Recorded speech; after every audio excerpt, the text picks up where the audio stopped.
Buongiorno Focus TG in diretta. Andiamo a Venezia perché c'è stata una maxi operazione contro la pedopornografia. Ci sono arresti, denunce in 18 città, anche in Veneto. Andiamo in diretta da Ilaria Marchiori. Sì, buongiorno direttore, buongiorno ai nostri telespettatori. Si tratta di ben 12 persone arrestate per detenzione di materiale pedopornografico, 14 denunciate, ma soprattutto anche migliaia di file sequestrati. Questo è proprio l'esito dell'operazione denominata Viper 2, condotta dalla Polizia di Stato di Venezia appunto ed estesa a tutto il territorio nazionale. Un'indagine che è stata condotta su copertura, su una nota piattaforma di messaggistica istantanea. Gli investigatori del Centro Operativo per la Sicurezza Cibernetica di Venezia hanno monitorato ben 130 chat, pensate, all'interno delle quali persone da tutto il mondo si scambiavano migliaia di fotografie e video di abusi su minori, per lo più in tenera età. Gli utenti stranieri sono stati segnalati agli stati di provenienza, mentre tramite canali di cooperazione internazionale proprio della polizia per l'esecuzione dei decreti di perquisizione che sono stati emessi dalla Procura Lagunare, 26 in tutto, sono stati coinvolti 200 agenti della Polizia Postale in 18 province. 3 le province della nostra regione coinvolte, Venezia, Treviso, Vicenza, ma l'operazione si è estesa, come dicevo, anche al territorio nazionale, quindi nelle province di Lecce, Sassari, Siracusa, Massa, Pisa, Bergamo, Milano, Monza, Brianza, Isernia, Caserta, Reggio Calabria, Roma, Alessandria, Cuneo, Novara. Gli indagati, tutti di varia estrazione sociale, avevano un'età che va dai 22 ai 69 anni. Tra di loro anche un uomo che millantava conoscenze tra gli esperti nel campo della protezione dei minori online, una circostanza sfruttata come alibi per accumulare materiale pedopornografico e dunque rimanere all'interno di questi gruppi pedofili. Qui da Venezia è tutto, io restituisco la linea allo studio. Grazie Ilaria Marchiori e a Sandro Ponchio. Se dovessero esserci altre novità chiedeteci nuovamente la linea. E sempre per restare in ambito giudiziario, un'inchiesta senza precedenti a carico della Presidente del Consiglio Giorgia Meloni, del Ministro della Giustizia Carlo Nordio, del Ministro degli Interni Piantedosi e del sottosegretario Mantovano per la fuga del torturatore libico, il capo della polizia giudiziaria di Tripoli al-Malsi, che era stato arrestato in Italia e che era stato poi subito scarcerato e portato con un volo di Stato in Libia. Vediamo il servizio che riepiloga questa situazione, rispetto alla quale Giorgia Meloni ha detto: vado avanti, non mi faccio intimidire dalla magistratura. Dunque, la notizia di oggi è questa. Il procuratore della Repubblica Francesco Lovoi, lo stesso del, diciamolo, fallimentare processo a Matteo Salvini per sequestro di persona, mi ha appena inviato un avviso di garanzia per i reati di favoreggiamento e peculato in relazione alla vicenda del rimpatrio del cittadino libico Al-Masri. Avviso di garanzia che è stato inviato anche ai ministri Carlo Nordio e Matteo Piantedosi e al sottosegretario Alfredo Mantovano. La bomba la sgancia con furore polemico la stessa Premier nel pomeriggio con un video sui suoi canali social. Un capo di governo, 2 ministri e un sottosegretario indagati per il caso che in questi giorni ha fatto scoppiare polemiche feroci all'indirizzo dell'esecutivo e in particolare del ministro trevigiano della giustizia Carlo Nordio. Da più parti accusato di una omissione inaccettabile nel rimpatrio del generale libico Al-Masri, nonostante un mandato di arresto nei suoi confronti emesso dalla Corte Penale Internazionale per omicidi, torture e stupri. Meloni non ci sta e ricostruisce gli eventi a partire dal momento in cui la Corte Penale emette un mandato di arresto internazionale nei confronti del capo della Polizia Giudiziaria di Tripoli. Curiosamente la Corte lo fa proprio quando questa persona stava per entrare sul territorio italiano dopo che aveva serenamente soggiornato per circa 12 giorni in altri 3 stati europei. La richiesta di arresto della Procura della Corte Penale Internazionale non è stata trasmessa al Ministero italiano della Giustizia, come invece è previsto dalla legge, e per questo la Corte d'Appello di Roma decide di non procedere alla sua convalida. A questo punto, con questo soggetto libero sul territorio italiano, piuttosto che lasciarlo libero, noi decidiamo di espellerlo e rimpatriarlo immediatamente per ragioni di sicurezza. Tra le prime reazioni, quella di Matteo Salvini, che con un post su Facebook grida alla vergogna e torna a chiedere con forza la riforma della giustizia, la stessa per la quale Nordio e tutto l'esecutivo sono stati attaccati all'inaugurazione dell'anno giudiziario. E Meloni chiude il cerchio con un monito. Non sono ricattabile, non mi faccio intimidire, è possibile che per questo sia, diciamo così, invisa a chi non vuole che l'Italia cambi e diventi migliore, ma anche e soprattutto per questo intendo andare avanti per la mia strada. Intanto alla Camera la notizia crea subito scompiglio quando a darne notizia è il deputato di Alleanza Verdi e Sinistra Nicola Fratoianni. Perché insomma era chiaro fin dall'inizio, no? Che non era un cavillo burocratico. Sì, però un attimo, ragazzi. Colleghi, per favore. Onorevole Fratoianni, di questo tanto domani l'ha detto lei, c'è l'informativa urgente, ne parliamo domani. No, colleghi, per favore, però, vi prego, ordine, colleghi, per favore.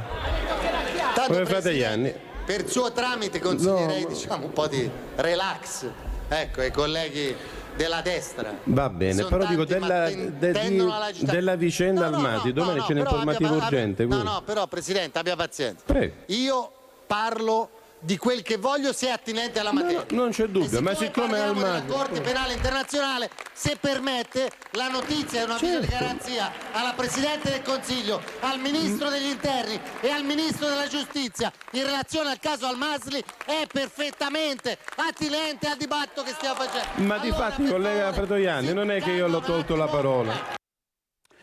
È un caso senza precedenti con accuse anche gravi di favoreggiamento e peculato a mezzo governo, oltre che alla Presidente del Consiglio. Ne abbiamo parlato ieri sera a Focus ovviamente dello scontro tra politica e magistratura. Vediamo un contrasto ieri sera tra Joe Formaggio di Fratelli d'Italia e Paolo Benvenu di Rifondazione Comunista. Estremamente complesso e di estrema rilevanza. Io penso che nel quadro, diciamo così, della competizione internazionale la Cina abbia segnato un colpo stratosferico, insomma, nel senso che ha messo evidentemente in crisi il blocco high tech, che è un supporto strategico anche per l'amministrazione trumpiana, insomma. Ieri in borsa Nvidia, che è la società più capitalizzata, era la società più capitalizzata, ha perso 600 miliardi di dollari di capitalizzazione. In più c'è un fatto che ha una rilevanza estrema, cioè il fatto che non solo ci sono bassi costi dal punto di vista dell'utilizzo e della progettazione, che sono assolutamente risibili rispetto agli investimenti che sono stati fatti dalle grandi aziende americane. C'è anche il fatto che dal punto di vista dei consumi energetici siamo a un livello infinitamente più basso, cioè è una rivoluzione di grande importanza. Questo salto, insomma, che ha fatto la Cina è un salto decisivo, perché con questo salto la possibilità di sviluppare l'intelligenza artificiale con mezzi molto meno costosi e dobbiamo con ancora sviluppare quella normale. Chiaro Formaggio, tu non capisci niente, sei un povero ignorante. Per fortuna se voi avete una visione strategica di quelli che sono gli interessi del paese, se voi avete una visione strategica degli interessi di questo paese, di questa nazione di cui vi riempite la bocca, capireste che anche per l'Italia questa è una possibilità. No, la Cina non è una possibilità per l'Italia. La Cina e i suoi prodotti a basso costo sono una disgrazia. Sono una disgrazia per l'Italia e l'Europa. Non si capisce, delle grandi aziende statunitensi. Lo so che voi siete le caculo di Trump, però se piuttosto di essere di Mao, allora, questa non era la parte riguardante l'inchiesta sulla Meloni Nordio, Mantovani e Mantovano e Piantedosi, ma la parte sull'intelligenza artificiale, diciamo dello stesso tenore i contrasti che ci sono stati in precedenza. Stiamo sull'inchiesta Palude, l'ex assessore Boraso ammette il conflitto di interessi in un memoriale, scrive, come dichiarato nel corso degli interrogatori, di essere estraneo alla questione Pili. Sentiamo. Proprio come davanti ai PM che l'hanno interrogato, anche nel suo memoriale l'ex assessore comunale Boraso, ora agli arresti domiciliari, ammette di aver preso soldi da privati. Con il trascorrere del tempo, scrive, mi sono sempre più reso conto che il mio interessamento e la sollecitazione presso funzionari e uffici comunali per offrire suggerimenti su questioni tecniche in varie occasioni ha travalicato la normale attività di un pubblico amministratore per risultare una personale attivazione nell'interesse di imprenditori con cui avevo relazioni amicali e professionali e dai quali in determinati casi la mia società Stella Consulting ha ricevuto pagamenti di fatture. Agli atti c'è una prima lettera scritta a mano quando era ancora detenuto in carcere, poi un primo memoriale e un secondo con alcune integrazioni. Testi che venivano intervallati dai 5 interrogatori con i pubblici ministeri Baccaglini e Terzo. Per quanto riguarda i Pili, anche nel memoriale Boraso dichiara di non essersene mai occupato. Ora si attende l'udienza del 13 febbraio per sapere se il giudice dichiarerà equa la richiesta di patteggiamento raggiunta tra la procura e l'avvocato difensore di Boraso, Umberto Pauro, a una pena di 3 anni e 10 mesi di reclusione e 400.000 euro di ristoro rispetto ai soldi illecitamente incassati dalle aziende. In caso contrario si andrà a processo fissato per il 27 marzo. La pena patteggiata però riguarda i 12 casi di corruzione. Restano fuori le accuse di turbativa d'asta, autoriciclaggio e di false fatture. Allora, restiamo sulla cronaca giudiziaria e la sentenza di assoluzione del dottor Roberto Rigoli, che era stato processato per la vicenda dei tamponi rapidi. Sentiamo cosa ha detto. È una vicenda che ha segnato profondamente me, la mia famiglia e i miei amici. Ora è il tempo di godere della serenità ritrovata. Mi dedicherò al nuovo incarico, alla mia famiglia e alla piccola Nina, la nipotina che è arrivata da 1 anno. Passerò del tempo anche a raccogliere delle riflessioni scritte nelle notti insonni di questi 3 anni per comporre un libro che potrà essere utile come riflessioni su ciò che mi è accaduto e che forse è accaduto a tanti altri. La cronaca, i funerali di Francesco Favaretto, il 22enne che era stato ucciso durante una rissa in via Castelmenardo a Treviso, la disperazione della madre, la rabbia di tutti coloro, il dolore e la rabbia di tutti coloro che conoscevano questo ragazzo assassinato da coetanei. Amici e parenti si sono riuniti qui a Lanzago per dare l'ultimo saluto a Francesco Favaretto, il giovane di 22 anni, vittima dell'omicidio avvenuto in via Castelmenardo lo scorso 12 dicembre. La cerimonia si è tenuta qui nella cappella del Priorato di San Pio X, dove la bara, ricoperta da un telo nero adornato da corone di fiori bianchi, era al centro della piccola chiesa. Intorno al feretro decine di amici hanno sostenuto la madre di Francesco, Monica, che per buona parte della funzione ha tenuto la mano sopra la bara del figlio. In questa piccola chiesa di via Matteotti gli amici che conoscevano e amavano Francesco hanno trattenuto a stento le lacrime e alcuni di loro hanno portato con sé delle foto per ricordare il giovane. Noi abbiamo incontrato Jessica, una sua ex fidanzata, e la madre Monica. Sentiamo le interviste. Ha portato una foto di lui? Sì, me l'ha data la mamma sua, l'abbiamo vista in obitorio adesso.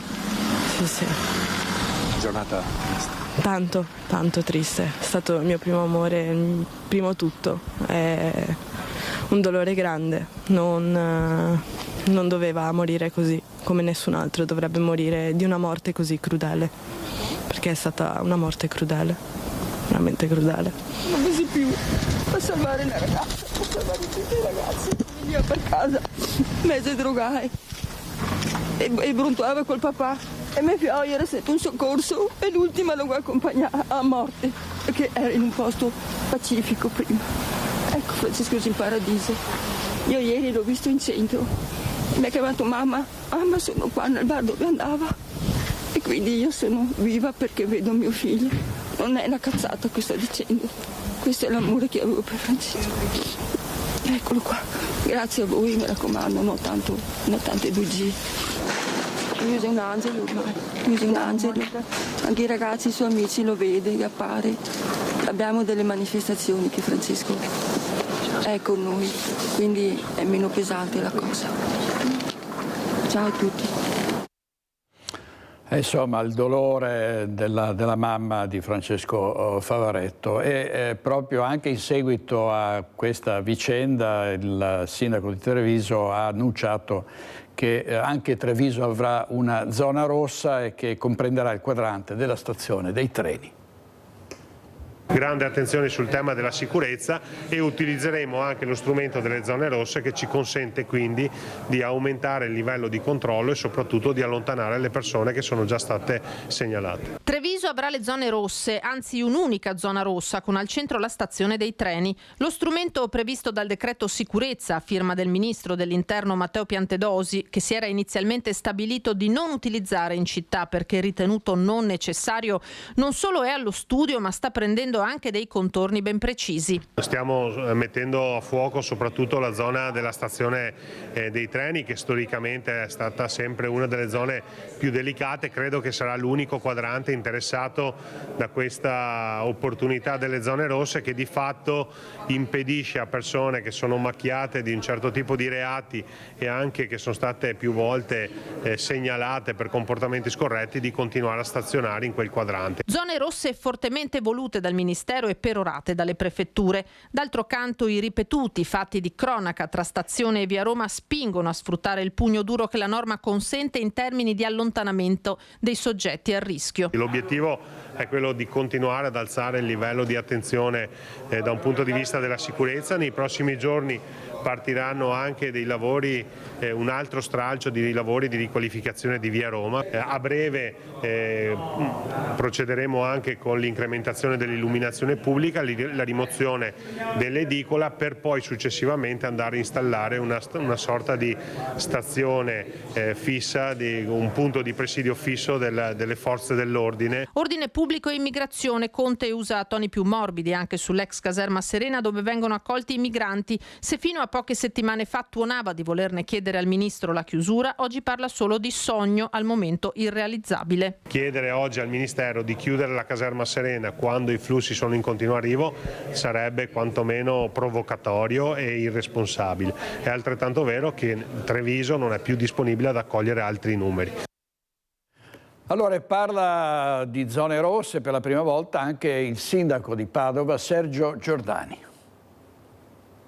Perfetto, mi ha detto che non è ancora all'ordine del giorno, per cui sto aspettando il prefetto.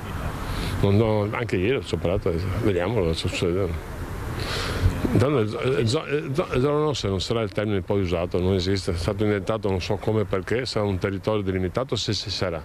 Lancia la palla al prefetto Sergio Giordani. Il sindaco di Padova non vuole sentir parlare di zone rosse, termine che non gli piace. È in attesa il primo cittadino della chiamata del prefetto Giuseppe Forlenza per la riunione in cui verrà discussa la loro eventuale attuazione. Io sto aspettando il COSP per sapere cosa non sono venuti, che dica cose che non so, che dopo vengo smentito. Per cui l'altro COSP, il prefetto l'ha tolto dall'ordine del giorno, non se ne parla.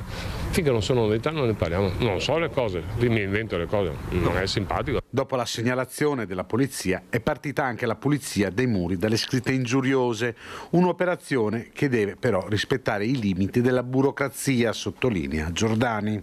Tanto tempo che voglio pulire le scritte al cielo, con le scritte, tutti i tipi di scritte, fa orrore. È molto complicata la faccenda, molto complicata, perché se è un palazzo non nostro non posso fare nulla, se no diventa danno da reale.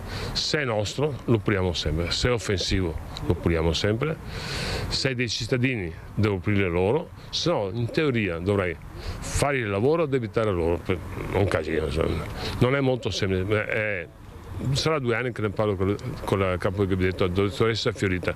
Ho trovato anche chi dava, ancora 2 anni fa, non dico chi, dava tutto il colore per sistemare. Anche a me non piace il sesso orca, non piace assolutamente.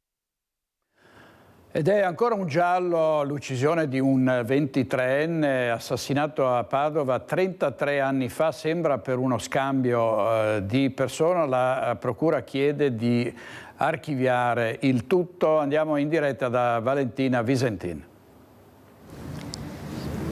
Sì, buongiorno direttore, proprio così la Procura ha chiesto nuovamente una nuova archiviazione sulle indagini della morte di Matteo Toffanin, il 23enne di Ponte San Nicolò, ucciso nel maggio del 1992 da alcuni sicari, si presume da alcuni sicari della Mala del Brenta per uno scambio di persona. Gli spari vennero esplosi davanti alla casa dell'allora fidanzata di Toffanin.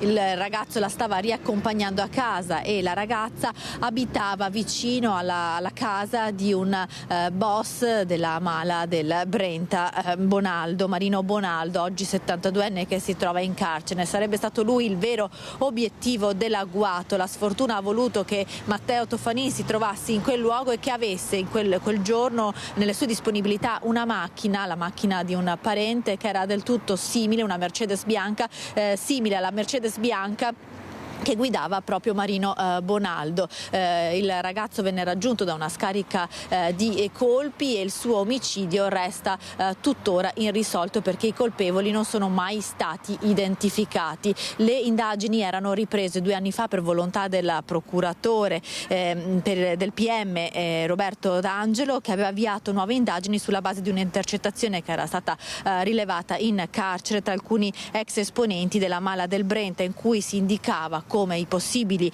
esecutori dell'omicidio di Matteo Toffanin Sergio Favaretto e Andrea Patacchi, colonnelli storici di Felice Maniero, ex boss della Mala del Brenta. All'origine del delitto appunto lo sgarro fatto da Marino Bonaldo in quel periodo, nel 1992, a Maniero, tentandolo di raggirare con alcuni assegni scoperti. Dunque i due avrebbero dovuto uccidere Marino Bonaldo, ma in mezzo agli spari finì il povero Matteo Toffanin. Tuttavia non ci sono state prove sufficienti per attribuire a Favaretto e a Patacchi il delitto di Matteo Toffanin e quindi è stata richiesta una nuova archiviazione. L'avvocato però dell'allora fidanzata di Toffanin, Marco Lombardo, ha deciso di presentare un'opposizione all'archiviazione e ad ora si attende il pronunciamento del GIP. Dal Tribunale di Padova è tutto, linea allo studio. Grazie molte a Valentina Visentin e a Andrea Benetti. Andiamo adesso a vedere il caso di una lite in famiglia continua tra padre e figlia di 16 anni. Per difenderla il fratello 20enne ha accoltellato il genitore colpendolo alla schiena con un coltello da cucina. Arrestato, il giovane è stato poi rilasciato. Sentiamo. Da un mese non vede la figlia di 8 anni e da una settimana non riesce più a parlare con lei e nemmeno con la ex moglie. Il dramma di un padre residente nell'Alta Padovana che ha sporto denuncia per sottrazione di minore. L'ultima volta che ha visto la figlia è stato lo scorso 28 dicembre per il suo 8° compleanno, poi la piccola, insieme alla madre di origine tunisine, sarebbe andata in Svizzera da alcuni parenti. La donna, senza il benestare del marito, da cui si è separata dal 2022 e con cui all'affidamento congiunto della minore, era riuscita a fare il passaporto alla figlia. Il giorno dopo il compleanno l'uomo scopre che è partita per la Svizzera e che sarebbe dovuta rientrare in Italia il 3 gennaio. Seguono telefonate sporadiche e molto brevi, ma quando si presenta a casa dell'ex moglie per la visita concordata non trova nessuno. Il nome della donna era addirittura scomparso dal campanello. Alla ripresa della scuola scopre inoltre che la bambina era stata ritirata. Il 32enne riesce a contattare l'ex moglie al telefono ancora qualche volta, poi dalla scorsa settimana la donna ha iniziato a non rispondere più e a rimuovere ogni tipo di possibilità di contatto. Per questo l'uomo, preoccupato per la figlia, ha deciso di sporgere denuncia. Allora, chiedo scusa, questo era il dramma di un genitore dell'Alta Padovana che non vedeva la figlia ormai da un mese dopo che l'ex moglie si era recata in Svizzera. Adesso vediamo invece il servizio della lite familiare con il fratello 8enne di una 16enne maltrattata dal padre, che ha colpito il genitore alla schiena con un coltello. Vediamo. Accoltella padre Verona. Ah, quindi c'è un problema sul file, sul mixer, quindi scusate, ma ogni tanto succede. Vediamo allora i problemi della sicurezza a Vittorio Veneto. C'è la sindaca di Vittorio Veneto che ha voluto stanziare molte risorse perché la città sia più sicura. Vediamo. Furti, aggressioni, anche Vittorio Veneto nel mirino di ladri che hanno preso di mira nell'ultima settimana diverse attività. Ultimo di una serie di razzie in città, lo storico caffè commercio a Serravalle, dove all'alba di domenica un malvivente immortalato dalle telecamere è entrato forzando la porta ed ha rubato il fondo cassa, tra denaro e danni alcune migliaia di euro. Qualche ora prima, davanti al King Pub in via De Marchi, era scoppiata una rissa tra i balordi che stazionano ormai da tempo sulle panchine dell'area verde lungo il Meschio ed alcuni avventori del locale. Una decina le persone coinvolte. A sedare gli animi sono intervenuti i carabinieri. Esasperato il titolare, che lamenta un calo del lavoro proprio a causa della situazione che si è venuta a creare. La sindaca Mirella Baliana si sta adoperando per cercare una soluzione. E qui siamo di fronte a dei ragazzi che hanno alle spalle insomma un passato con grosse problematiche, e quindi noi cercheremo anche di far intervenire per quanto possibile i nostri servizi sociali, che già in parte lo stanno facendo, e penso che l'ambito territoriale insomma così debba dare delle risposte un po' diverse rispetto a quelle che sono state date finora. Se in questo caso il problema a monte è di tipo sociale, pur con delle ripercussioni di ordine pubblico come è accaduto sabato sera, altro invece è quello delle bande di ladri che negli ultimi giorni anche a Vittorio Veneto hanno preso di mira attività commerciali. Cosa possono fare le amministrazioni comunali? Non tantissimo. Dal nostro canto stiamo innanzitutto implementando quello che è il servizio di videosorveglianza. Abbiamo stanziato più di 400.000 euro per implementare appunto l'impianto di videosorveglianza e di lettura targhe. Questo può essere un deterrente per coloro che, per i malintenzionati. Detto questo, pattugliamento della nostra forze di polizia locale nei momenti insomma che sono in servizio, la collaborazione con le forze dell'ordine che continua in modo serrato, anche confrontandoci ogni giorno.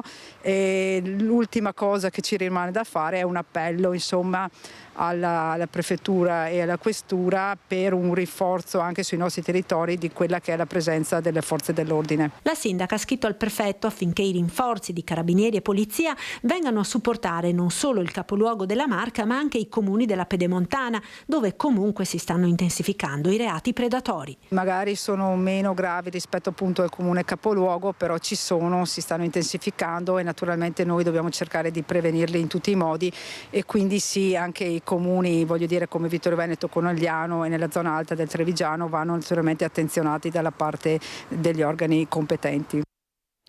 Furto aggravato, rapina e violenza privata sono le accuse con cui è stato arrestato il giovane criminale che dalla scorsa estate terrorizzava gli studenti di Sovizzo. La soddisfazione dell'amministrazione comunale.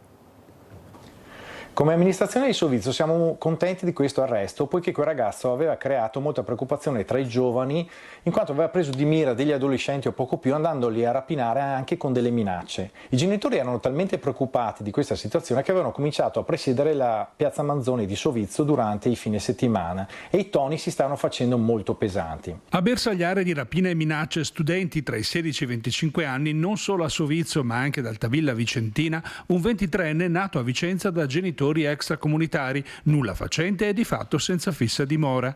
Il giovane aveva elaborato una specifica tecnica di selezione e approccio delle vittime. Una volta conquistata la loro fiducia, esplodeva con inaspettate minacce e violenze fisiche per farsi consegnare contanti e costosi cellulari. Queste modalità hanno costituito la base delle indagini per polizia locale e carabinieri, che dalla scorsa estate hanno raccolto un corposo dossier grazie anche alla collaborazione dei genitori. Dopo l'arresto, il giovane criminale, ritenuto ancora potenzialmente pericoloso dal GIP, è stato rinchiuso in carcere in attesa di giudizio definitivo. abbiamo cercato di coinvolgere i cittadini a denunciare i misfatti in modo da dare alle forze dell'ordine gli strumenti per agire. Ringrazio a nome di tutta l'amministrazione comunale di Sovizzo, la polizia locale e i carabinieri della tenenza di Montecchio Maggiore per l'ottimo lavoro svolto e rinnovo il consiglio a tutta la cittadinanza di non aver paura, di farsi avanti e denunciare in modo formale ogni atto illegale al fine di agevolare le nostre forze dell'ordine. A Castelfranco arrestato un trentenne, nel suo garage sono stati scoperti 30 kg di droga, in particolare 3 kg di chetamina, che è uno stupefacente molto pericoloso e sempre più diffuso tra i ragazzi.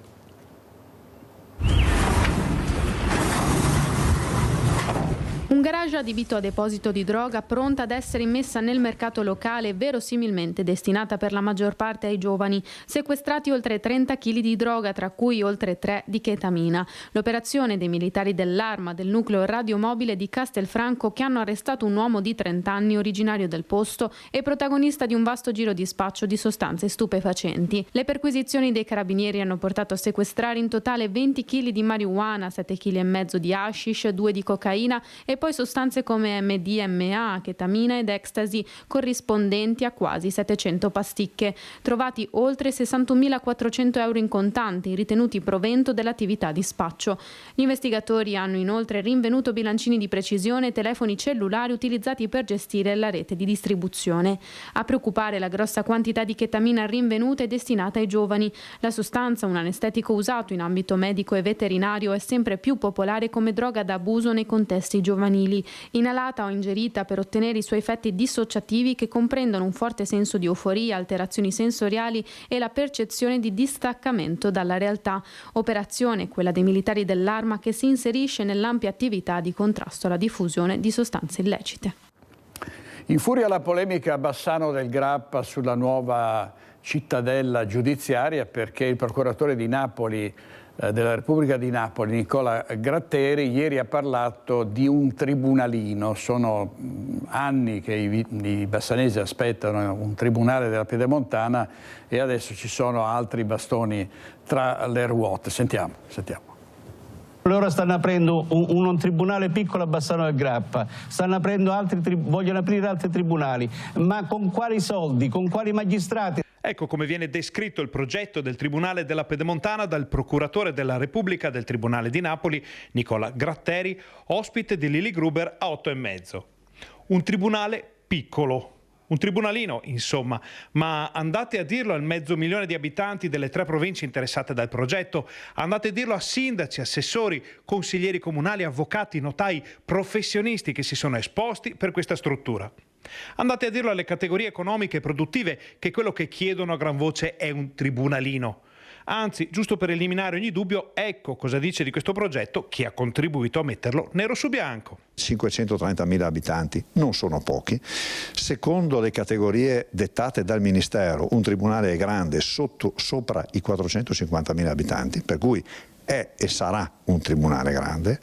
Non si deve far discorsetti da massaia sul fatto che non si può avere un tribunalino a casa, non si può avere un supermercato sotto casa, non si può avere un ospedale sotto casa. Queste sono frasi che lasciamo agli altri, noi avvocati non dovremmo dirle. Le dimensioni contano, a sentire quello che sostiene il fronte del no, e allora parliamo di dimensioni. Sarà un tribunale che avrà 550.000 abitanti, quindi escludiamo fin da subito che possa essere il cosiddetto tribunalino che tutti in questi giorni stanno richiamando. Sarà un grande tribunale che si inserisce all'interno di un'area fondamentale del Veneto in questo momento, al pari degli altri tribunali, per cui quest'area centrale del Veneto avrà una risorsa di magistrati, e sappiamo che il Ministro, sappiamo che il Sottosegretario ha assicurato che non verranno sottratti né magistrati né personale agli altri 3 uffici, che andrà ad implementare questa zona senza togliere nulla alle altre zone.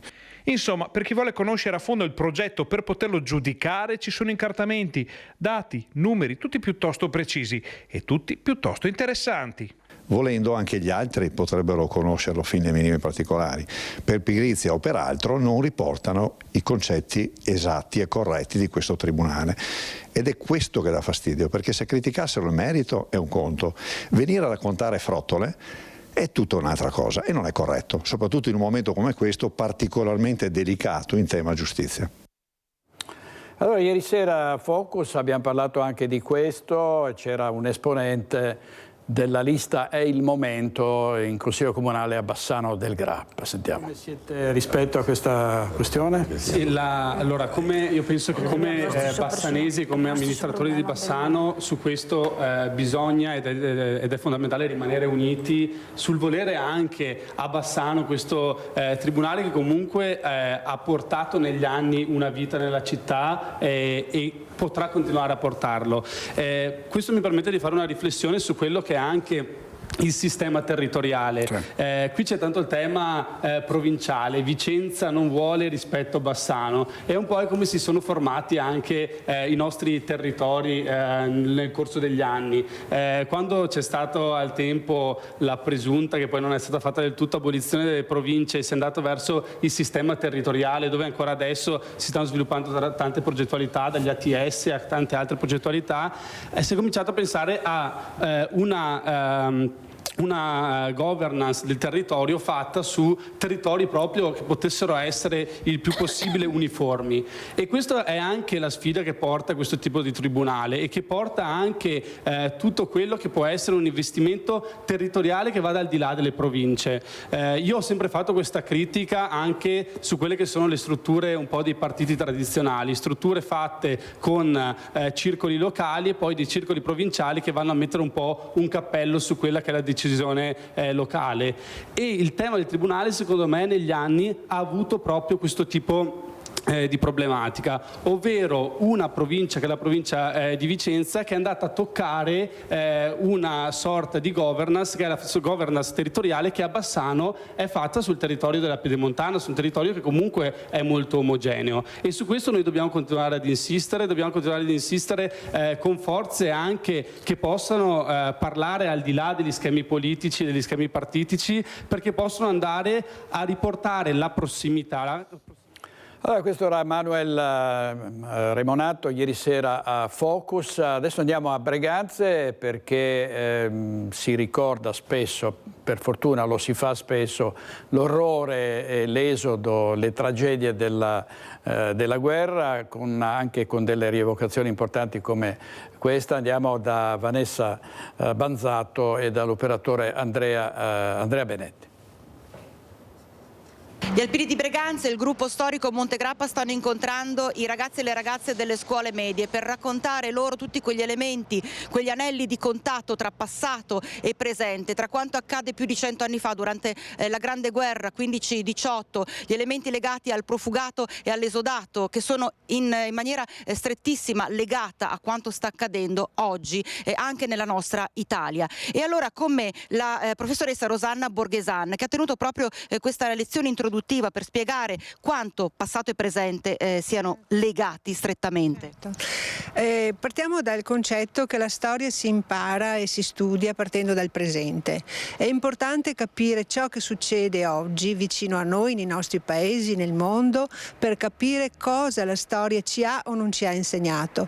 Quindi partiamo dai rifugiati dovuti alle guerre che attualmente sono in corso, presenti anche a Breganze, e tornando indietro, facendo un balzo di oltre 100 anni, affronteremo i profughi della Val Posina, della Val d'Astico, che sono giunti proprio a Breganze in numero di 900 dell'Aste Basse. Facendo questo anello di congiunzione creeremo nei ragazzi un vivido rapporto con la storia per capire cosa appunto possiamo impegnarci a fare per non ripetere gli errori. Questo è il nostro messaggio. Purtroppo però gli errori si stanno ripetendo ancora oggi, nonostante ci sia un chiaro esempio di quanto accadde. Certo, però è importante anche riflettere sul valore dell'accoglienza. I profughi hanno avuto a Breganze nel 1915 un'accoglienza straordinaria da parte della nostra popolazione del territorio del Vicentino. Pensiamo a 75.000 profughi appunto rifugiati nel Vicentino, e le famiglie hanno dovuto soprattutto con lo spirito accogliente che ci contraddistingue, riceverli nelle loro case, nelle loro povere case. Lo facciamo ancora adesso perché sono presenti a Breganze provenienti dall'Ucraina ancora un'ottantina di persone nel 2022 e adesso ancora 20 dovuti a questo sfollamento. I ragazzi secondo me capiscono che è importante essere accoglienti ed essere soprattutto riflessivi su ciò che la storia ci vuole trasmettere, in questo caso la memoria. Giuseppe Pillone è il comandante del gruppo storico Montegrappa e la professoressa poco fa parlava di come viene mostrato anche ai giovani come si viveva durante la guerra, durante quei giorni terribili, quelle ore terribili di guerra. Raccontare la storia della Grande Guerra per me è molto difficile, emozionante, ma soprattutto ci vuole anche una certa preparazione. Non possiamo improvvisarci di raccontare quelle cose che non sono realmente accadute. Dobbiamo raccontare ciò che è successo, la vita che facevano questi poveri ragazzi, perché in realtà in prima linea erano ragazzi dai 18 ai 25 anni e perciò tutto questo che noi andremo ad affrontare raccontando, dialogando e dicendo quali sofferenze hanno patito, sono morti questi ragazzi. Senta, che risposta ha dai ragazzi e dalle ragazze che incontra? Soprattutto parliamo soprattutto dei giovani. I giovani, io credo che se sono ben informati e hanno quella sensibilizzazione dalle famiglie, perché è la famiglia prima che ci insegna, no? Io credo che avremmo anche una società migliore. Servizio di Vanessa Banzato, vediamo con Renato Cappoia e Tommaso Migotti in regia i titoli del giornale di Vicenza. Lavoratori irregolari e in nero, 2 erano minorenni, nei guai un ristorante, denunce e maxi multa. Questo è successo a Enego sull'altopiano. E poi farmacia del Vicentino nel mirino dei ladri, 3 assalti ma solo in una riesce il colpo. A Cassola tamponato, ma lei scappa, si ritrovano dal carrozziere una 23enne nei guai. Per quanto riguarda la tavola, Verona-Vicenza è al 60%, ma a est mancano soldi e soluzioni, poi c'è anche il problema degli sfratti e un lutto a Bassano dall'addio a Roberta Maria Stevan e alla sua matita, una illustratrice molto nota e molto apprezzata. La diga del Vanoi non passa la mozione del Partito Democratico in Consiglio regionale che chiedeva alla Giunta di esprimersi in modo netto e contrario al progetto dell'invaso fra le province di Belluno e di Trento. Il centrodestra non ha partecipato al voto lasciando ai suoi libertà di coscienza territoriale. Chiusa la votazione, il Consiglio non approva. Non passa la mozione contro la diga del Vanoi. A Palazzo Ferrofini, dopo 2 ore di dibattito e in mezzo anche una sospensione, è finita 12-28. Lega, Liga Veneta e Lista Zai hanno scelto di non partecipare al voto ma di lasciare libertà di coscienza territoriale ai propri consiglieri. E così è accaduto che i bellunesi, espressione del Carroccio, Giovanni Puppato e Silvia Cestaro, si sono espressi a favore della mozione depositata 6 mesi fa dalla capogruppo del PD Vanessa Camani. Il bellunese è sempre stato poco considerato nonostante tutto quello che ha fatto per dichiararsi contrario alla diga del Vanoi, soprattutto in termini di sicurezza. E questo Consiglio regionale abbia in questo momento in mano degli elementi che forse tempo fa non avevamo nessuno di noi, che sono 2. Il primo, quello di una netta contrarietà di tutto il bellunese, non solo delle associazioni ambientaliste. Cestaro ha stigmatizzato il modus operandi del Consorzio Brenta, che in fase di dibattito non ha mai accettato di audire la provincia di Belluno. Voglio credere e sperare che all'interno di questo Consiglio, qualora chiunque dei miei colleghi si trovi a dover affrontare una questione di questo genere, farebbe di tutto per difendere il proprio territorio. E concludo facendo mie le parole del Presidente Zaia, che molto spesso dice prima i veneti. Ecco, io queste Stavolta voglio dire prima ai vellunesi. Ma non è bastato. La maggioranza di Palazzo Ferrofini, che avrebbe potuto avallare non solo il parere dei tecnici ma anche gli indirizzi dell'assessore Bottacin, totalmente contrario del presidente Zaia, che in mancanza di rischio zero aveva già avuto modo di dire la sua, non ha avuto il coraggio di dire no, ha detto la consigliera Camani. Senza una decisione netta, politica prima di tutto, il progetto della diga del Vanoia è destinato ad andare avanti. L'ha ben scritto il Consorzio Brenta nella relazione conclusiva del dibattito pubblico, che ha escluso, bisogna dirlo, la provincia di Belluno dalla possibilità di una audizione in presenza. Nell'aula di Palazzo Ferrofini è quasi finita in caciara, con le accuse partite dai banchi della maggioranza rivolte a un'opposizione rea di fare speculazione politica anziché esprimere la volontà di proteggere il territorio. Il capogruppo della lista Zaia Presidente, Alberto Villanova, l'ha ripetuto più volte: state giocando su questi temi, ha detto durante il dibattito, che ha mostrato grande spaccatura simbolica fra pianura e montagna. Servizio di Tiziana Bolognani, vediamo adesso i titoli, un paio di titoli dell'Arena di Verona, uno dei quotidiani più antichi nel nostro paese. Uccisa dalla droga a 15 anni, la madre dice: ho chiesto aiuto per molto tempo, per molti anni, ora voglio giustizia, una storia da San Bonifacio. E l'eroina a basso costo, i giovani, dice un'esperta dell'ULSS 9, comprano sul dark web, ma il vero pericolo è il mix di sostanze. Torniamo alla Regione Veneto, perché l'assessore Corazzari, Cristiano Corazzari, e il commissario per il granchio blu hanno presentato questa mattina, ieri mattina, gli studi e i monitoraggi sull'invasione in Veneto finalizzati al contrasto alla diffusione della specie, cioè la catastrofe provocata dal granchio blu, che comunque rimane una opportunità per quanto riguarda la vendita dei prodotti alimentari. Vediamo. Un aiuto ai pescatori per catturare il granchio, ridurne la densità, per smaltire quegli elementi che non sono commerciabili, per l'acquisto del seme, per sostenerli nell'acquistare dei mezzi di protezione dei loro allevamenti e quindi per cercare di dare una prospettiva di futuro alla pesca, che oggi sta soffrendo in modo drammatico, in particolar modo nelle aree del delta del Po. Sono due i progetti che il Veneto ha messo in campo per affrontare l'invasione del granchio blu. Il primo di 1,5 milioni di euro, che rilancerà da marzo 2025 un'azione di cattura di quegli esemplari che non possono essere commercializzati. Il secondo, di altrettanti 1,5 milioni di euro, è finalizzato alla mappatura ambientale del granchio, mirata alla gestione della specie invasiva e alla sostenibilità socio-economico della pesca e dell'acquacoltura veneta. Insieme al commissario è stato presentato un sistema veneto con cui la Regione intende affrontare l'emergenza. Il piano è stato presentato, adesso è all'attenzione dei due ministri dell'ambiente e ministri dell'agricoltura per l'approvazione. Una volta approvato passeremo alla fase attuativa. Prevede diversi interventi, tutte le misure di cattura per il contenimento della specie. In particolare si parla di catture selettive, perché si punta maggiormente sulle femmine quando girano con il bagaglio d'uovo, quindi le femmine ovigere. Poi ci sono interventi previsti per la protezione degli allevamenti con le reti e con i teli di protezione del seme, interventi a sostegno del settore della pesca.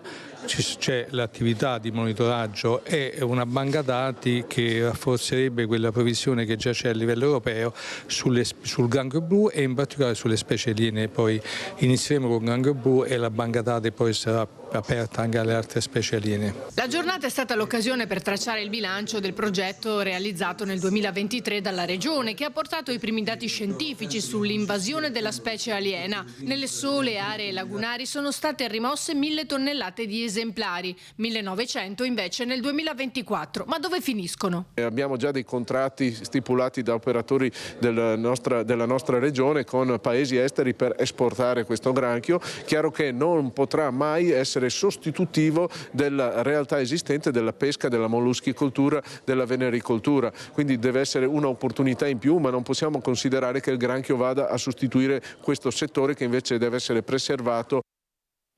L'assessore Corazzari al microfono di Ilaria Marchiori. Vediamo la storia paradossale di un bagnino che ha salvato una persona che era stato multato perché non aveva avvertito la capitaneria, cose burocratiche, no? Cioè, aberrazioni della burocrazia italiana. Poi ovviamente la multa gli è stata ritirata, ma lui è molto affranto da questa storia, ha deciso di abbandonare questa attività. Lo abbiamo intervistato.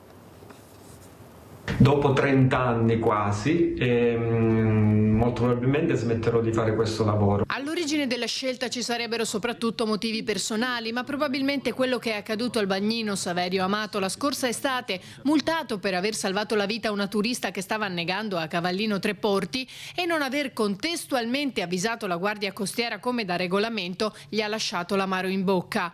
Anche oggi che la sanzione è stata archiviata, quindi non dovrà pagare i 1.032 euro, vicenda che ha sollevato non poche polemiche. Speriamo che questa mia vicenda sia d'esempio per rivalutare la legge e l'ordinanza in sé e per cambiare alcune leggi assurde su questo campo qua. La Capitaneria di Porto di Venezia ha svolto l'istruttoria dopo la presentazione della memoria difensiva da parte di William Dalla Francesca, presidente della società Turismo SRL che gestisce la maggior parte dei bagnini nel litorale, fino all'archivio della sanzione.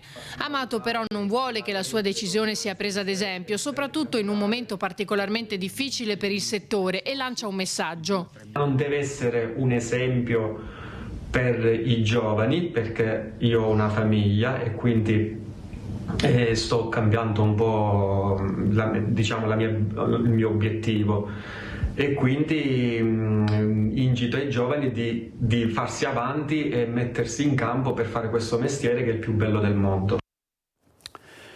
Titoli della Nuova Venezia, vediamo purtroppo un altro incidente sull'autostrada A4 nel tratto maledetto tra Stantino e Cessalto, un incidente direzione Venezia a mezzogiorno, più di un mezzo coinvolto, lo svincolo d'ingresso a Stantino è attualmente chiuso.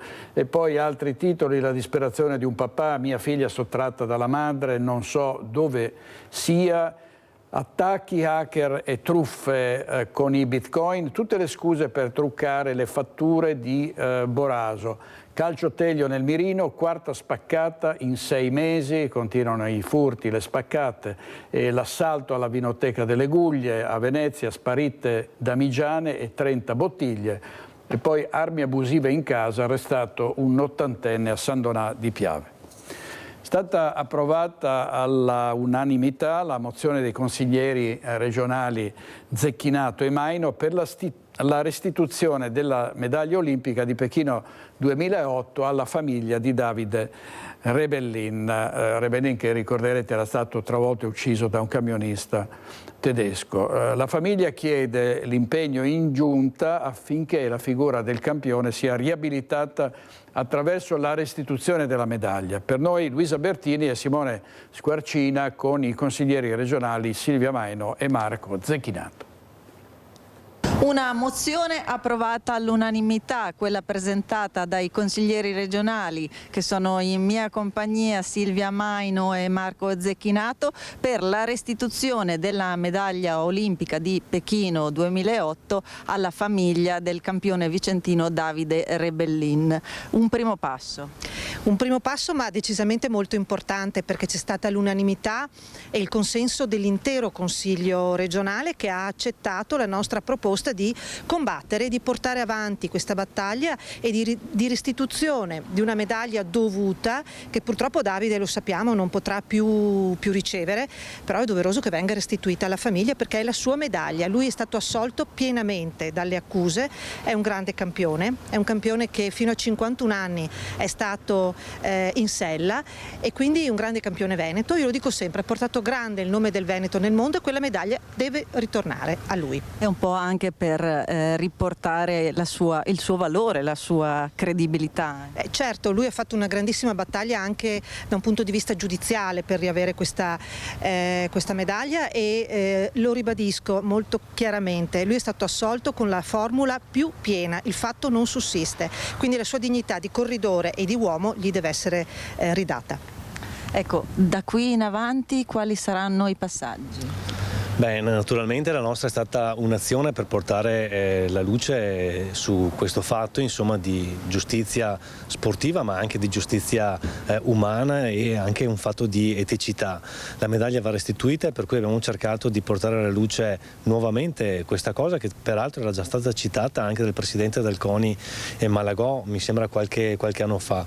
Vogliamo passare dalle parole ai fatti e per cui adesso i passaggi sono quelli di sensibilizzare sicuramente l'opinione pubblica da un lato, ma anche tutte le istituzioni. Il Consiglio ne ha preso atto, la Giunta adesso è impegnata appunto con questa mozione, quindi il Presidente della Giunta regionale, ma anche il Presidente del Consiglio regionale, peraltro vicepresidente anche della Lega Ciclistica Italiana, per cui diciamo tutti i soggetti interessati adesso chiediamo siano parte attiva, e si è interessato anche il Comitato Olimpico Internazionale, che poi insomma dovrà restituire anche, speriamo in fretta, la medaglia alla famiglia. Davide Rebini era un'icona del ciclismo, ha fatto veramente delle imprese epiche, 3 Giri del Veneto, la maglia rosa tenuta per 6 giorni al Giro d'Italia, 3 grandi classiche nella stessa settimana, nel 2004, quindi veramente una carriera strepitosa. Ha portato in alto il nome del Veneto e dell'Italia, è veramente un fatto di giustizia sportiva e umana restituire questa medaglia, perché spetta a lui. Ecco, l'avete sentito, continua quindi l'azione di pressing. Io intanto ringrazio i nostri ospiti per essere stati con noi. Grazie Luisa Bertini. È un cosiddetto cold case dalle pagine della Tribuna di Treviso, riguarda Sandra, la pasticcera accoltellata nel suo negozio da 34 anni. Il killer è senza nome. Sandra Casagrande era stata trovata senza vita nella sua pasticceria a Roncade, provincia di Treviso, il 29 gennaio del 91. Le indagini frettolose, i sospettati, l'omertà.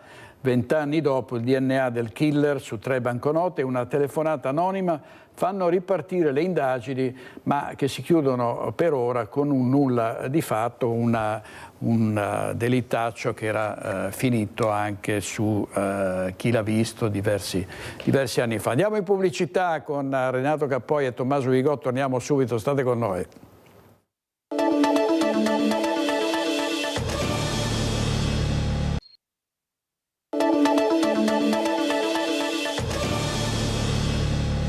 Allora, riprendiamo con la cronaca e andiamo in Friuli. Non ce l'ha fatta Maurizio Chisciotti, l'uomo di 73 anni che è rimasto gravemente intossicato da monossido di carbonio a causa di una fuga di gas verificatasi durante le festività natalizie nella casa di vacanza a Forni di Sopra. Purtroppo è deceduto ieri. La seconda vittima, perché la moglie Patrizia Puntani di 66 anni era morta poco dopo avere inalato il monossido. Servizio di Omar Costantini.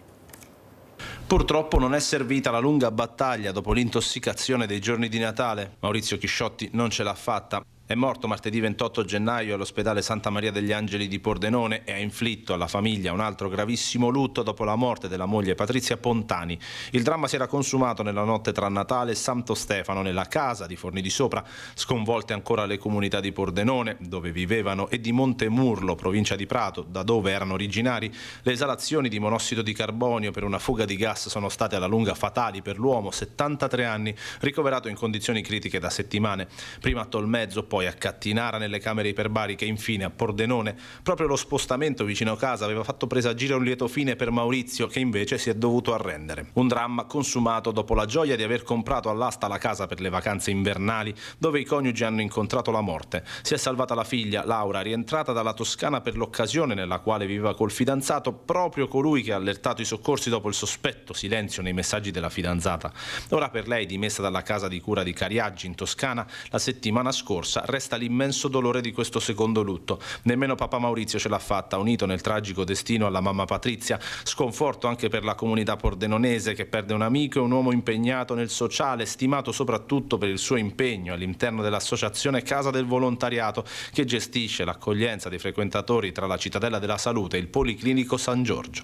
Una famiglia distrutta, una comunità, anzi 2 unite nel dolore. Quello che resta ora è soltanto silenzio, riflessione. Il fascicolo aperto dalla Procura di Udine per omicidio colposo, ma soprattutto l'attesa per l'ultimo saluto a Maurizio Chisciotti, che non è riuscito a vincere la sua battaglia.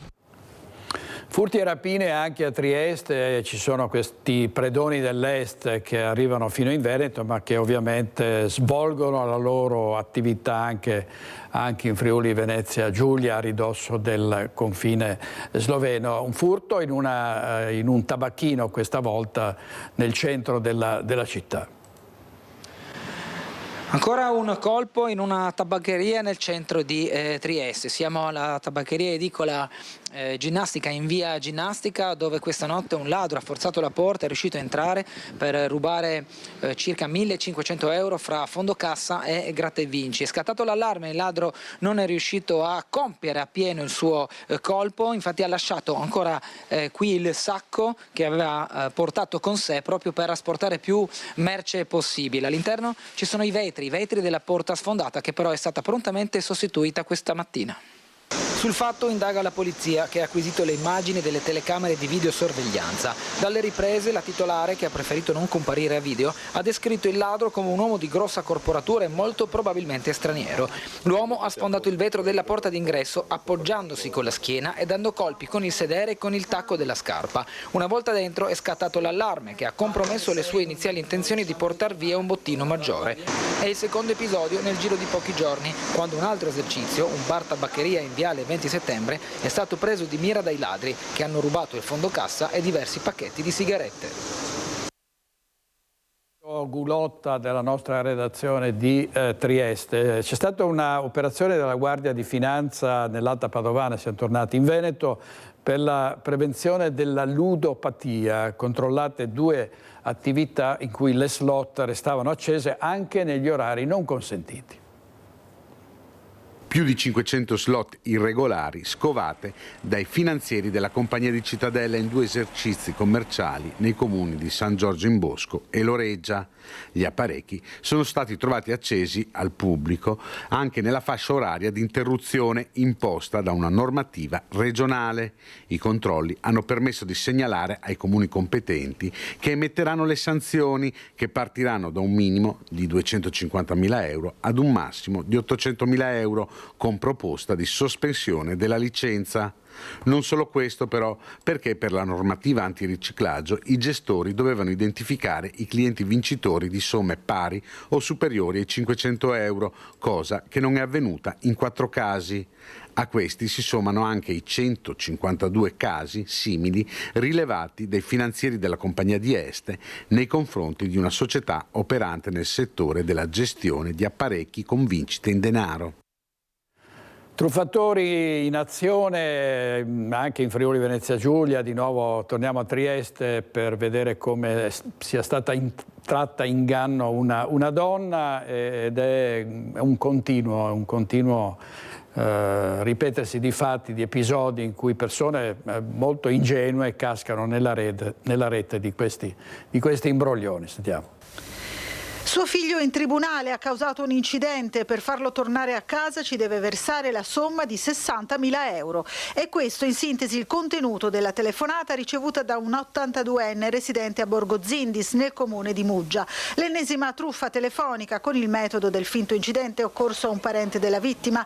In questo caso il colpo è riuscito solo in parte, perché il finto carabiniere incaricato di riscuotere ha dovuto accontentarsi di soli 700 euro, ovvero di tutto quello che la signora aveva in casa in quel momento, in contanti e in gioielli. I carabinieri confermano di aver ricevuto la segnalazione dalla stessa anziana muggesana nella mattinata di ieri. Dopo aver ricevuto la telefonata e subito dopo la visita di un finto militare dell'Arma, la signora si è infatti insospettita e ha chiesto aiuto alle forze dell'ordine. Del caso è stata informata la Procura della Repubblica. I carabinieri di Muggia stanno dunque indagando per risalire al truffatore e intanto rinnovano l'appello a fare attenzione ai raggiri telefonici che purtroppo continuano a mietere vittime in tutta la provincia, pur seguendo un copione ormai noto e collaudato. Finti carabinieri, finti poliziotti, finti finanzieri, finti tecnici dell'Enel. Bisogna stare attenti, quando arrivano, bussano, c'è un carabiniere davanti alla vostra porta che dice che vostro figlio è stato vittima di un incidente, non ci credete, chiamate il 112 perché i carabinieri non vengono a casa di persona, no? È un'anomalia bella e buona. Vediamo la tragica morte di Emma Cadelli a Parigi. Sarà un'autopsia sul corpo della ventenne di Roveredo in Piano a cercare di fare luce sul malore che l'ha uccisa nello studentato universitario parigino. Nel 22 il diploma alla Pio X International di Treviso ai nostri microfoni aveva raccontato la sua esperienza. Ci ha fatto cambiare molto e ci ha fatto anche maturare tanto, almeno personalmente. Ti porta veramente a cambiare in tanti modi, tipo come gestisci il tuo tempo, a gestire le tue priorità. Emma era pronta a spiccare il volo in quel maggio 2022. Il lancio del tocco al Pio X International per il diploma con voti eccellenti, la soddisfazione raccontata ai nostri microfoni e lo sguardo verso Parigi che avrebbe poi raggiunto per studiare chimica. E dove invece meno di 3 anni dopo si trovano mamma Barbara e papà Stefano, dirigente della Polfer di Udine, in attesa di un'autopsia che faccia piena luce sulle cause della sua morte ad appena 20 anni. Le autorità francesi hanno già escluso responsabilità ed eventuale coinvolgimento diretto di terzi nella tragedia, ma c'è da capire quale tipo di malore possa averla stroncata nel letto dell'alloggio universitario parigino. Un'attesa che rimbalza da Treviso a Roveredo in Piano, dove tutti ancora restano increduli per il macigno di dolore che ha colpito la famiglia e l'intera comunità. Solo dopo l'esame autoptico si potrà far tornare la salma in Italia per un addio impensabile alla ragazza studiosa e sempre sorridente che quel giorno di maggio aveva iniziato a spiccare il volo. Una bella ragazza, veramente piena di vita e di speranze, ed è finita così tragicamente a Parigi la sua storia. È salvo invece Marco Rigoldi, missionario vicentino, fratello dell'ex pugile Luca Rigoldi. Il volontario che si era trasferito in una missione del Congo è stato costretto ad una fuga precipitosa a causa degli scontri tra ribelli e forze governative. Un sospiro di sollievo dunque per il missionario laico Marco Rigoldi, che si trova ora in salvo a Kigali, la capitale del Ruanda. Il volontario originario di Villa Verla e fratello di Luca Rigoldi, l'ex pugile professionista, si trovava in Congo da 7 anni a prestare servizio al centro di accoglienza no profit Sant'Agostino, che l'uomo aveva fondato per aiutare i bambini di strada di Goma. Gli scontri sempre più violenti e accesi tra le forze governative e i ribelli appoggiati dal Ruanda hanno costretto lui e la moglie incinta all'8° mese a scappare dal paese. Sotto il fuoco nemico tra bombe e violente sparatorie che provocano morti e feriti, il missionario è riuscito quindi a raggiungere il Ruanda e a mettersi in salvo, allontanandosi anche dalla zona di confine. Di lui la Farnesina, attraverso l'unità di crisi, aveva perso i contatti nel corso della fuga avvenuta a più riprese. Le notizie che giungono oggi dall'Africa sono per fortuna rassicuranti. Il missionario laico vicentino Marco Rigoldi è riuscito a rifugiarsi con la moglie a Kigali, capitale dello Stato del Ruanda, dopo una giornata drammatica, sfuggendo ai combattimenti che purtroppo stanno interessando l'area di Goma. Ritengo doveroso ringraziare ancora una volta il personale delle nostre ambasciate locali, l'unità di crisi della Farnesina, il ministro degli esteri Tajani, che hanno seguito ieri, minuto per minuto, il nostro connazionale, dimostrando, come al solito, grande professionalità e competenza. Torniamo a Vicenza per il crollo di un muro in viale Fusinato.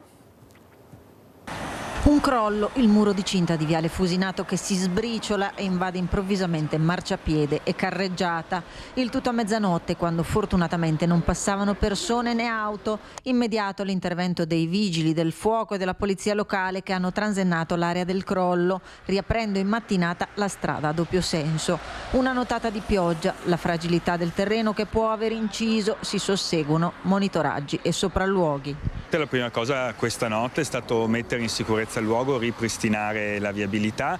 Adesso abbiamo già ottenuto l'autorizzazione per poter rimuovere dalla sovrintendenza, per poter rimuovere i detriti del muro e poterli riposizionare in altro luogo e conservarli in attesa delle verifiche su eventuali vincoli che sussistano su questo manufatto. Vincoli che non sarebbero di natura storico-monumentale ma di natura paesaggistica, visto che il muro non è una pertinenza dell'antica chiesa di San Giorgio del X secolo, ma si tratta di un muro che in base alle stime potrebbe risalire tra la metà del 1800 e i primi del 1900, afferente all'edificio retrostante disabitato e in parte proprietà comunale. Non ha un vincolo diretto come ovviamente ce l'ha la chiesa, è un muro che è stato realizzato probabilmente assieme o successivamente all'edificio che abbiamo qui di fianco e di cui ne faceva parte, perché la proprietà è proprio questo muro, la proprietà di questo muro è del condominio, diciamo, di cui il comune ha una quota, quindi è in parte pubblico e in parte privato.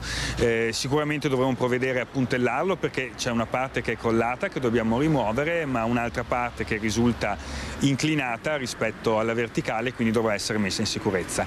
Successivamente, quando faremo insieme alla sovrintendenza tutte le valutazioni su eventuali vincoli che ci sono su questo manufatto, decideremo poi il da farsi. Con il Comune di Vicenza stiamo verificando effettivamente cosa fare, come intervenire, e per conto del condominio andremo avanti con le verifiche strutturali. Al momento non rilevate danni al condominio?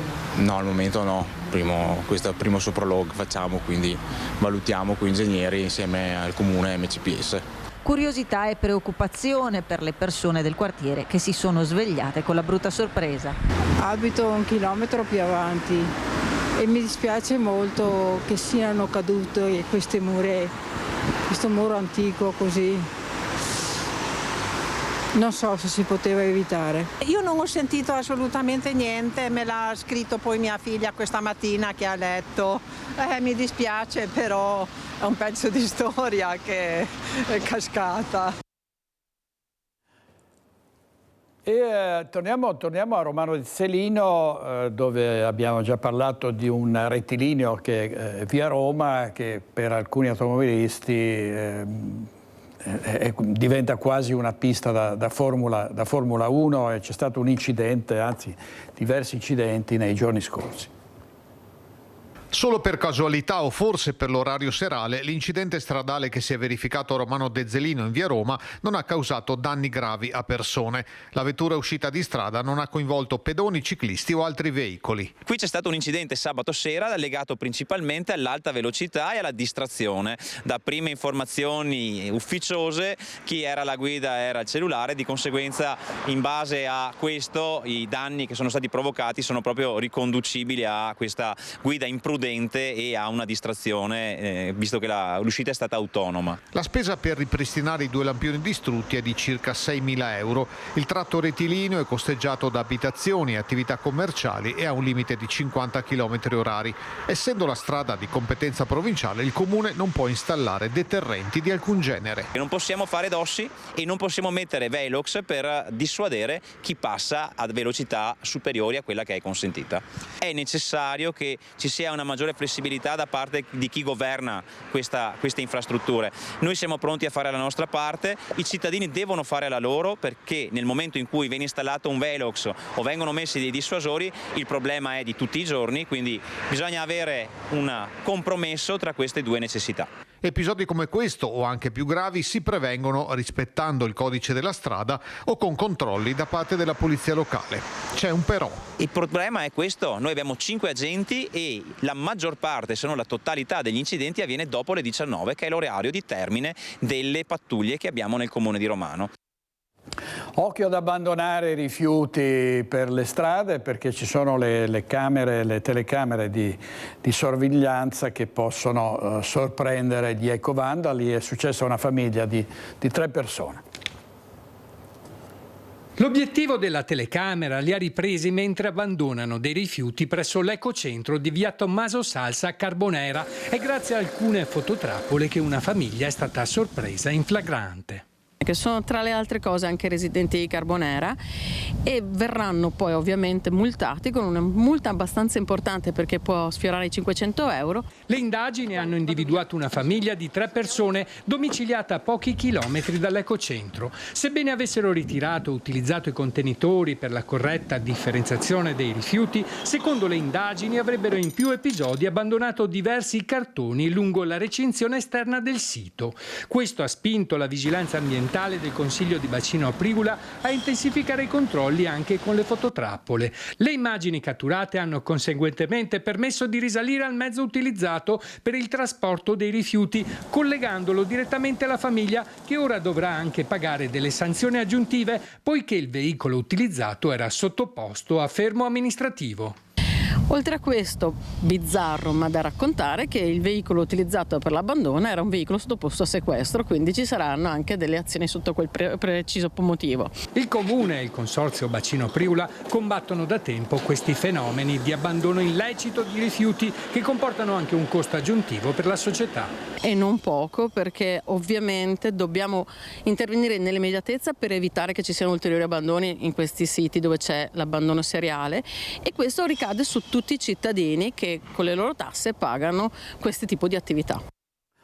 Andiamo subito in diretta a Vittorio Veneto, perché 3 uomini incappucciati hanno aggredito una persona che era appena uscita da una palestra. Andiamo da Anna Di Roberto, per la parte tecnica da Nicoletta Rizzetto. A te, Anna.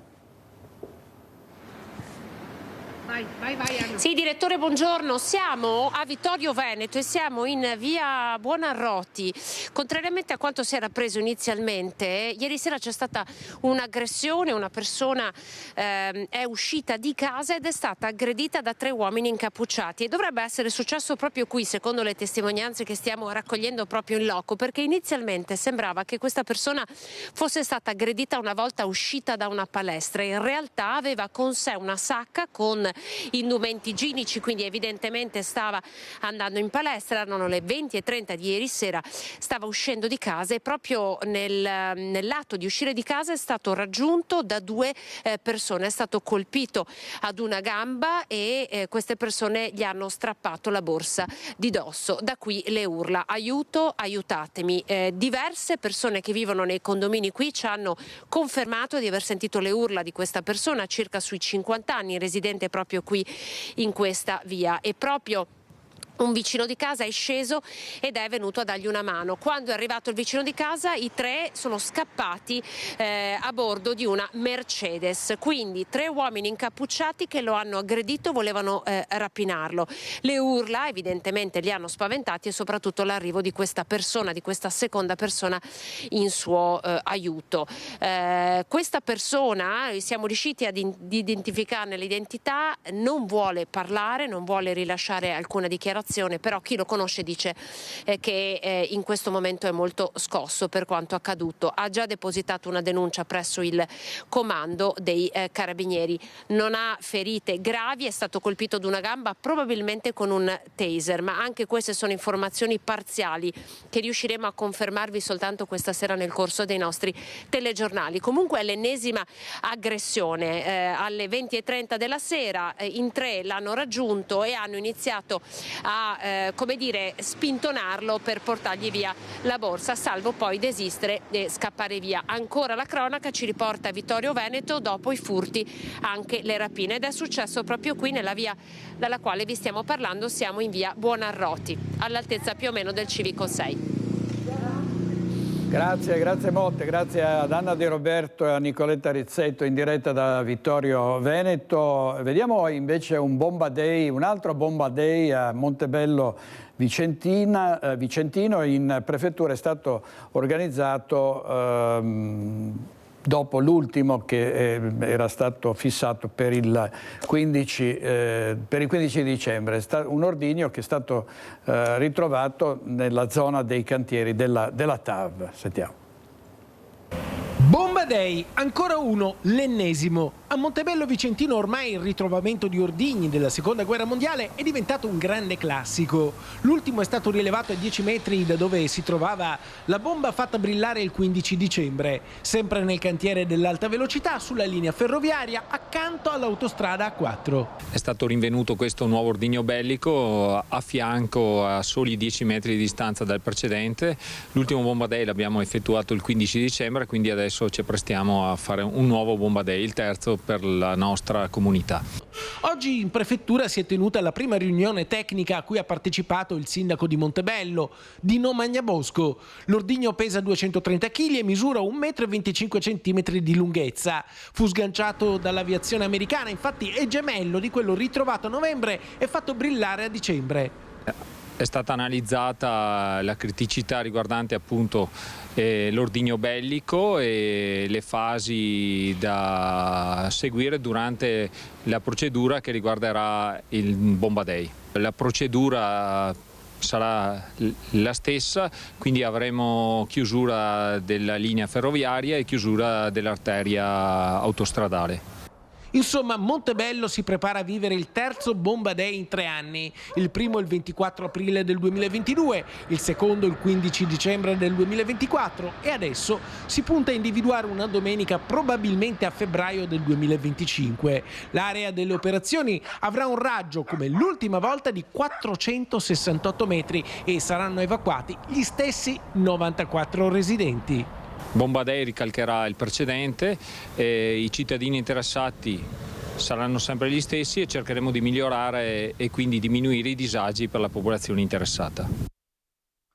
Andiamo in pubblicità 1 minuto e torniamo da voi in diretta.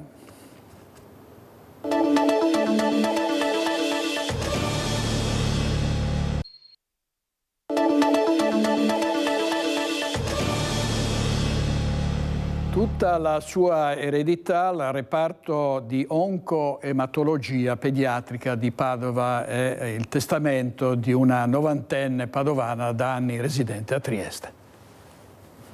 L'amore per i bambini e la consapevolezza dell'importanza di avere cure adeguate in un ambiente sereno. La signora Lanfranca Albertin, prima di morire, ha pensato al benessere dei piccoli pazienti dell'oncoematologia pediatrica di Padova e ha lasciato tutti i suoi averi al reparto. Lei, che non aveva avuto figli, ha deciso di rivolgere ai bambini l'ultimo gesto di gentilezza e amore della sua vita. La signora, padovana di origine, ha trascorso tutta la vita a Trieste fino all'ultimo periodo, quando poi è tornata a Padova per stare accanto alla sorella.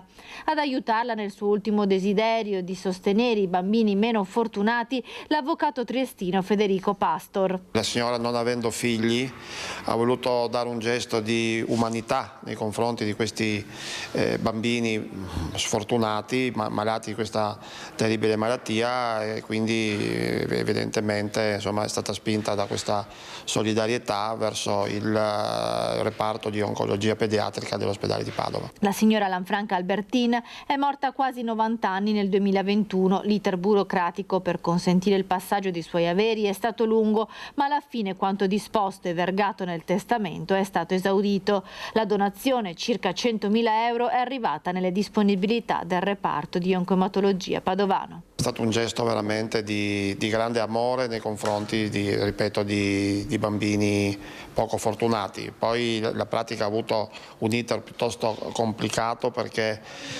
destinare erede un reparto di un ospedale non è poi così semplice poi da dare esecuzione, quindi abbiamo interpretato il testamento nel senso di destinare questi beni all'ospedale nella sua interezza, che poi ha provveduto o sta provvedendo appunto a dirottare questi beni verso i macchinari dell'ospedale della oncologia pediatrica.